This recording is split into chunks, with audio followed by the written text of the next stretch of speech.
first video we're going to do is going to be the gas tank. Now, while there's not a lot of physical footage of the job being done, there's lots of still shots with some narration. Have any questions, just leave them in the comments section. And if you have any comments, do the same. So today we are going to talk about putting in a brand new gas tank. It's not a difficult job, but mind you, you have to take out an old gas tank, which could possibly have old fuel in it, and you want to be very careful doing this job. Don't underestimate the value of replacing a gas tank. While if you're not safe, you could cause a fire and something bad could happen. So please be very careful when you're doing this job.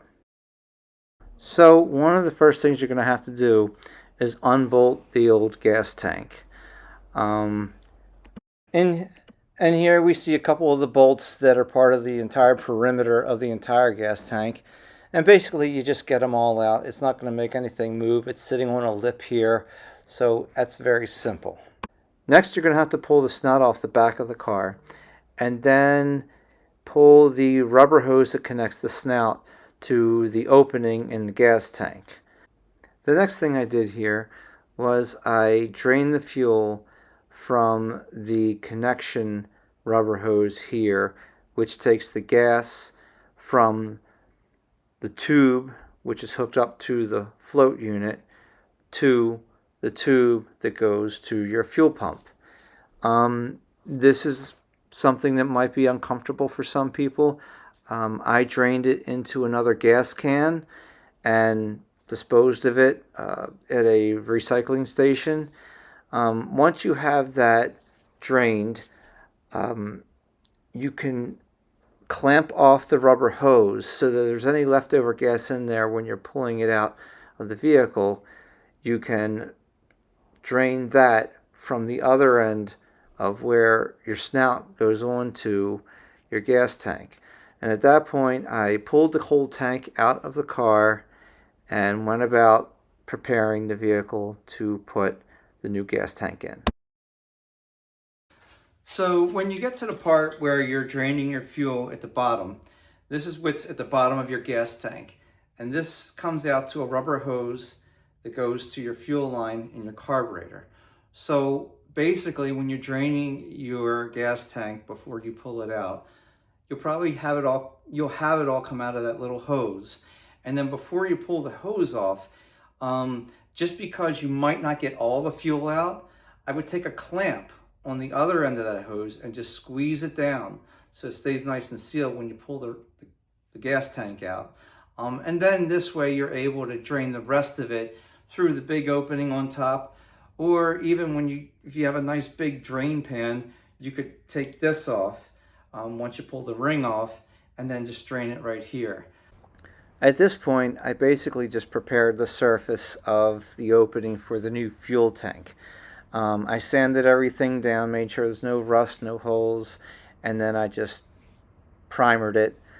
After that, I went and bought strip caulk, as you can see here.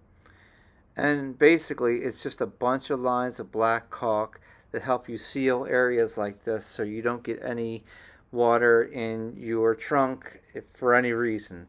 I can't imagine that happens, but I figure it's better to be safe than sorry. It seals your trunk, though, from the elements. And as you can see here, little by little, I stuck the strip caulk around the square area of the new fuel tank, and even where there's holes for the bolts that are going to hold the fuel tank in, you just go around the bolt holes. It's very simple. I don't know how more simple I can make it. And here we just, as you can see, the new fuel tank, we stick it in, place it in over the hole. Make sure all your bolt holes are lined up with the holes in the fuel tank so you can put your bolts back in and secure it. After you get all your bolt holes, you put your snout back on. You put your rubber tube that goes from the snout to the fuel tank. I would recommend getting a new float unit, replacing the old one. I'm sure it's not going to be in good shape with all the wear and tear and years it's on. And quite frankly, we're getting toward the end here.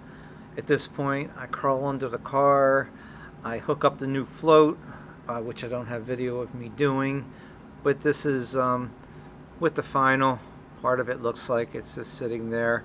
This one only had the one stud coming out, in which was just for the fuel capacity. I replaced the hose that hooked the fuel line up to the fuel line of the gas tank, and this clip here, make sure if you pop out this fuel line clip, you pop it back in. Sometimes it can slip out. What else do I have to tell you here? You just hook up your fuel line gauge right there. It's pretty cut and dry, pretty simple. And one last thing, of course, if you pull your float out and it looks like this, you're going to need a new one. Keep in mind, again, with the 3 prongs coming out of here, this is for a low fuel as well as the amount of fuel that's in your gas tank.